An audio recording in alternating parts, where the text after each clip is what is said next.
Bienvenue dans ce tutoriel consacré aux données cliniques centralisées des éléments réactionnels dans CrystalNet. Pour une compréhension optimale, nous vous suggérons de visionner d'abord le tutoriel Données cliniques centralisées, présentation générale.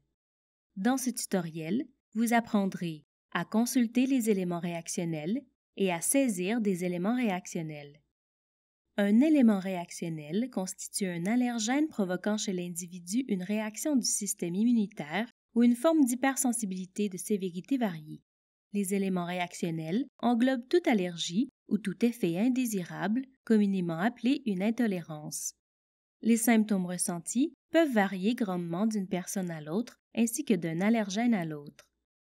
Dans l'onglet Tableau de bord du détail usagé, vous verrez s'afficher la tuile Éléments réactionnels. Cette tuile contient un résumé des éléments réactionnels au dossier de l'usager. Vous pouvez voir rapidement, grâce à la pastille, la catégorie de l'élément, soit une allergie, A, ou un effet indésirable, EI.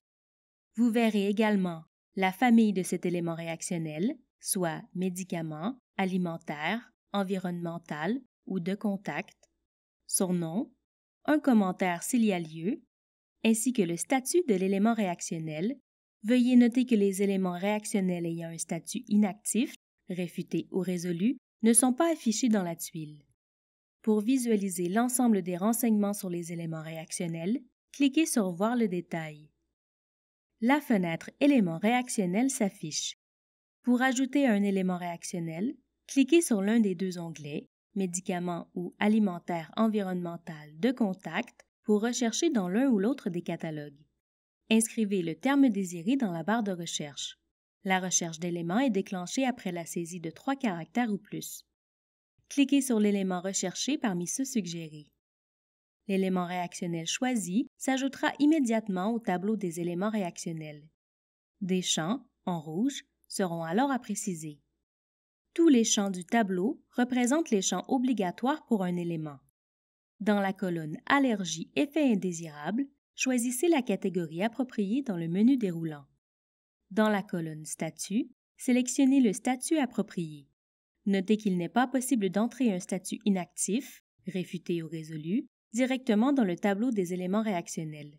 Comme il est obligatoire de saisir une raison chaque fois qu'un statut inactif est sélectionné, vous devez passer par la fenêtre Saisie détaillée d'un élément réactionnel pour attribuer le statut résolu ou réfuté à un élément. Pour plus de détails sur les statuts inactifs et pour obtenir les définitions de tous les statuts, cliquez sur l'infobulle de la colonne Statut. Dans la colonne Source, sélectionnez la source ayant fait état de l'allergie ou de l'effet indésirable. Inscrivez plus de détails pour un élément en cliquant sur ce bouton, puis sur Plus de détails. La fenêtre Saisie détaillée d'un élément réactionnel s'affiche. Dans cette fenêtre, vous pourrez saisir les informations suivantes.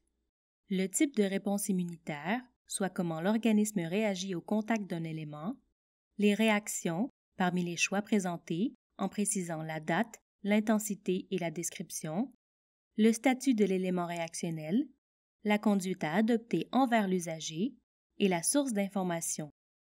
Finalement, ce champ vous permet d'indiquer des commentaires. Une fois les renseignements additionnels entrés, cliquez sur Appliquer. Une fois l'information saisie, éléments réactionnels ajoutés, champ en rouge rempli et détails supplémentaires ajoutés au besoin, cliquez sur Enregistrer. Un indicateur vert sera alors visible pour cet élément réactionnel. Ceci conclut le tutoriel portant sur les éléments réactionnels dans CrystalNet. N'hésitez pas à consulter notre base de connaissances pour en savoir davantage sur les diverses fonctionnalités de CrystalNet. Nous vous invitons également à visionner nos autres tutoriels, disponibles à la fois sur notre chaîne YouTube, sur notre site Web et sur notre base de connaissances.